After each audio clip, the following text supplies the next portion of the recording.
Hello दोस्तों, एक new video में स्वागत है। और हम बात करते हैं खतरों के खिलाड़ी, जहां पर आसिम रईस एंड अभिषेक कुमार के बीच हुआ था बड़ा सा फाइट। तो फाइट में तो बहुत सारे लोग जुड़े थे, बट कुछ में थोड़ा थोड़ा सा कम कम सा बोला था।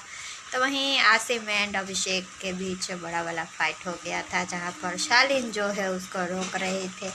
तो इसी वजह से आसिम एंड अभिषेक कुमार के जो फ्रेंड है वो भी वही आमने सामने हो गए थे इन फाइट इन दोनों के देखकर। तो वहीं आसिम रईस जो है अभिषेक को बोल रहे थे कि तुमने बिग बॉस में तलवे चाटे हैं, आओ मेरे भी जूते चाट लो। तो इस तरह से उन दोनों के बीच भयंकर फाइट हो गया एंड लड़ाई झगड़ा, जहाँ पर ऐसा माना जा रहा है कि आसिम रईस ने रोहित शेट्टी को भी डिसपॉइंट कर दिया एंड उनको भी बुरा लगा जो आसिम ने जो किया। जहाँ पर अभिषेक कुमार जो है कहते हैं कि स्टंट पर ध्यान दो, ना ही कि किसी झगड़े पर। तो उन्होंने इंटरव्यू में भी यही बोला कि हम स्टंट करने गए थे, तो उस पर ज़्यादा फोकस देना चाहिए, ना ही कि लड़ाई झगड़े पर, क्योंकि यह बिग बॉस तो नहीं था एंड खतरों के खिलाड़ी था, तो खतरों से खेलना ज़रूरी है।